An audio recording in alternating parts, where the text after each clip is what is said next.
What's up, guys? It's llamapen here.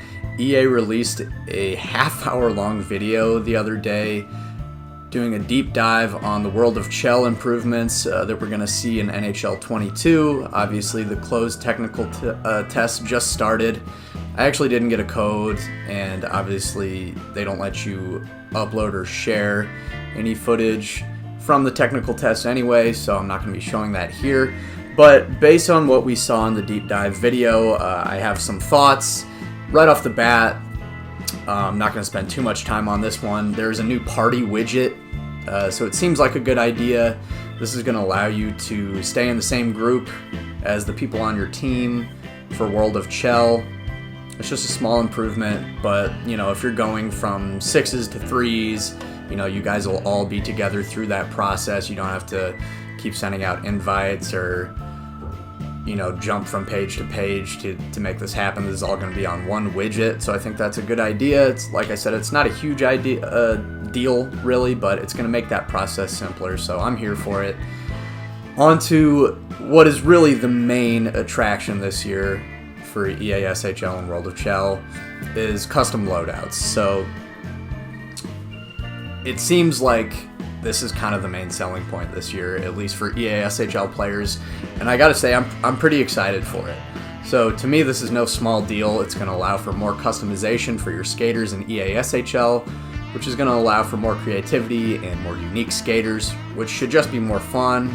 It'll allow you to craft a skater based on your strengths better and what you see is important, and it'll definitely make my custom NHL builds videos a lot more interesting next year. So it looks like instead of the primary trait, secondary trait, and specialty system that we've grown accustomed to, there's going to be one zone ability, 2 superstar abilities, and then 2 boost slots. And I'm going to kind of break down what those are here. So it looks like each class is going to have its own unique zone abilities that are exclusive to that build. So one thing they showed in the deep dive with his own abilities was the sniper class and its 5 abilities, and they actually showed all these, so I'll talk about those here. They have the 1T ability, which improves power and accuracy for one-timers, as well as improves power and accuracy to one-timers when the pass maybe isn't right in the wheelhouse. There's Heat Seeker, which improves wrist shot power and accuracy when shooting from distance. Magnetic, which improves your player's ability to collect tricky passes that might be a little off the mark, and helps your player corral bouncing or rolling pucks. And this seems to kind of hint at the new physics engine, which the new game will be on the Frostbite engine, which seems like it'll be more detailed as far as puck physics and how that might affect how skaters interact with pucks, which could be really interesting. We've got Close Quarters, which looks like basically the opposite of Heat Seeker and improves wrist shot power and accuracy when closer to the net. And then there's Make It Snappy, which improves your snapshot accuracy and power while skating. So right there I see a lot of interesting stuff that's already giving me some ideas. Maybe Heat Seeker for a line A build, maybe. I don't know, we'll see.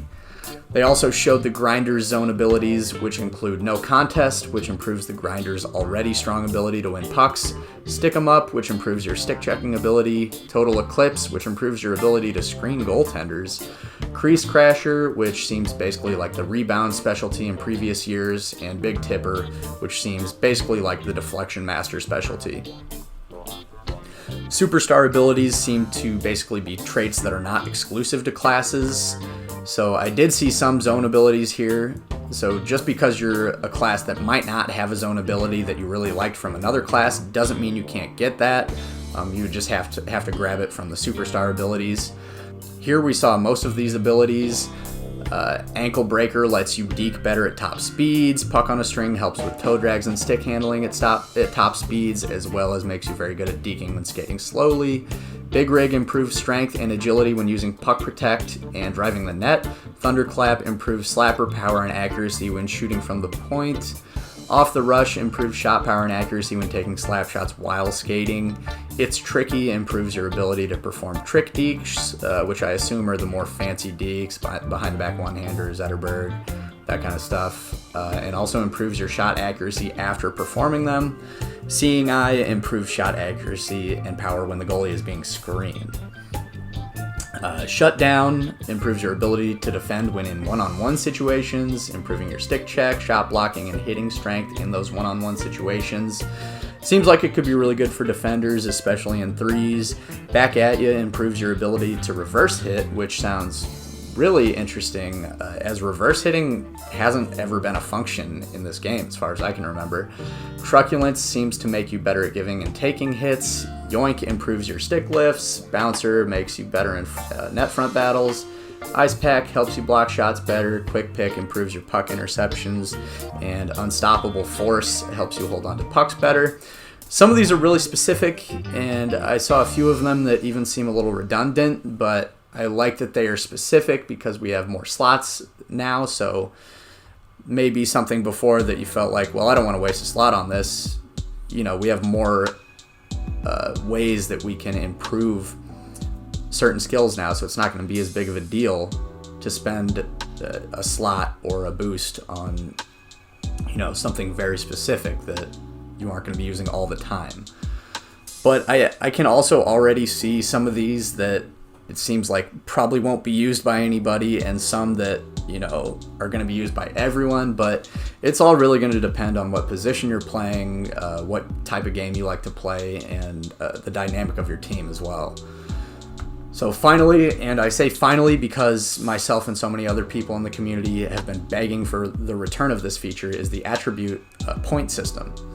So this was the system back in NHL 14 that everyone loved, and it seems like they've gotten closer to that, and basically combined it with the system we got used to from NHL 15 to NHL 21. So back in 14, there was just an attribute system. You were given a set amount of points, and each class kind of had, you know, abilities that were cheaper for them as opposed to other classes, and you'd kind of spend based on your class and the points that you were given.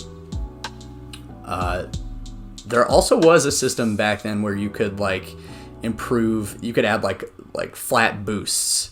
So that seems to be what the boosts are this year, is just, you know, you pick one of those and you can add, you know, +2 to your shot or whatever it may be.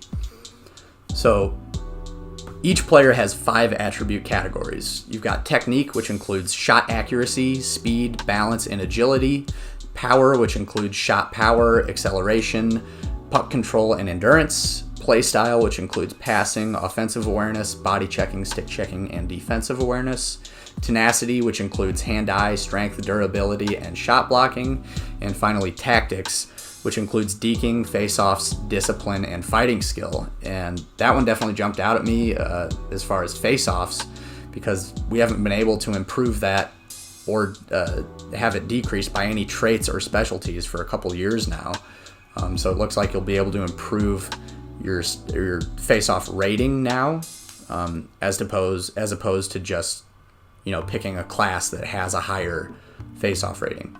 It also looks to me like you aren't actually given a set amount of points for these categories, but you can instead gain them by subtracting points from a certain skill area. So, for example, if I wanted to improve my shot accuracy in the technique category, I would first have to subtract points from something else in the technique category, and then I would be able to spend those points, and each skill has a set price that is unique to that skill. So I don't know if that's going to vary between classes, like I said before, how it was in NHL 14, where, you know, maybe a grinder, for them it costs less to improve body checking or something.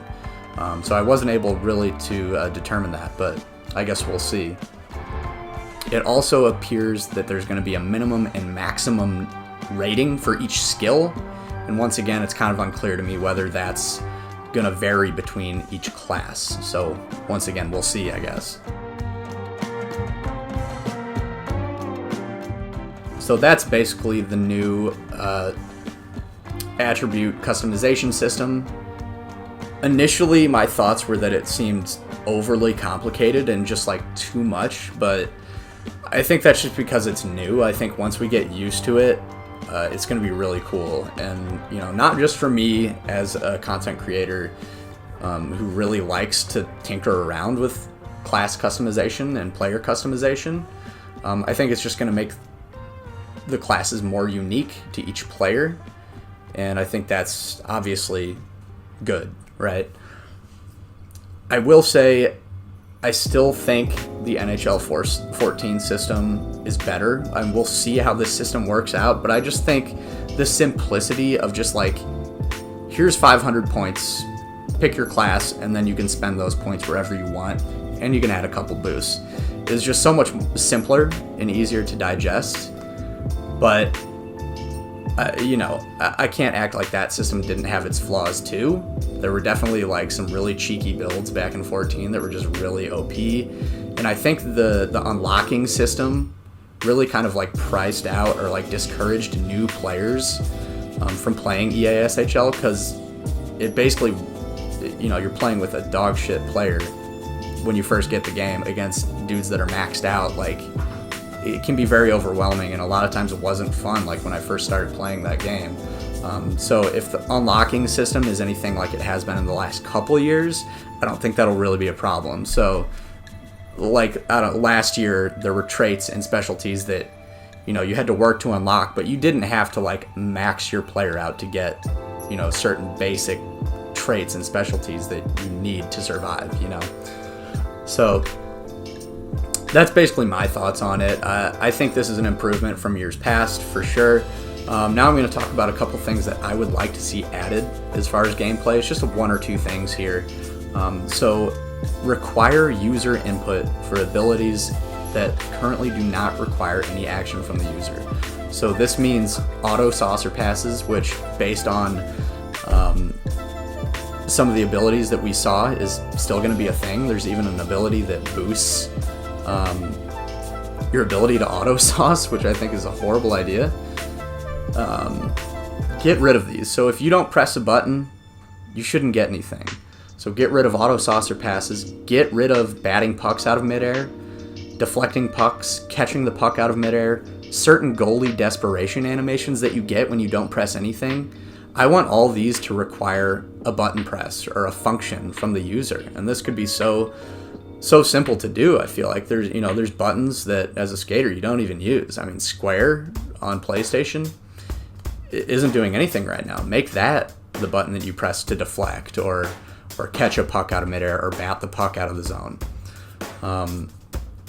It just seems like if you're rewarded for a function, that's so much better than getting rewarded just for no reason, or getting punished for no reason. If you're a goalie and your goalie does that animation where they dive back and try to swat the puck off the line, I've seen goalies knock in the puck when doing that way more than I've seen them save the puck with that one.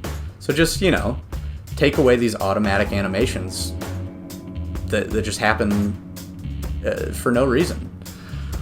Also, I'd like to see more player slots allowed. So as a person who constantly plays multiple positions in 6s and 3s, and as someone who's always working on videos, 5 player slots isn't really enough for me, and I think a lot of people would probably agree. So I want multiple player slots for each position. So for center, for winger, for defense, I want these to all have their own, maybe 3 to 5 builds, slots for your builds.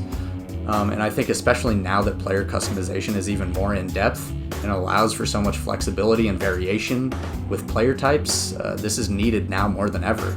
And based on what we've seen, it looks like there's just going to be 5 total slots for your skaters. So hopefully we can get that in the future though.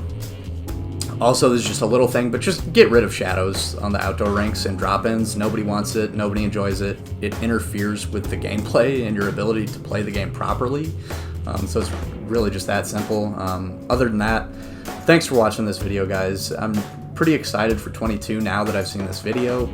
I'm glad they made some of the significant changes in EASHL that people have been asking for. That's awesome. I don't really have anything else to say. If you're one of the people who actually sat down and watched this whole video and you actually care about what I have to say about the NHL series, then leave a comment. Let me know how you feel about the new player customization, as well as some changes that you'd like to see in the future. EA does listen sometimes if we make our voices loud enough, so let them hear it.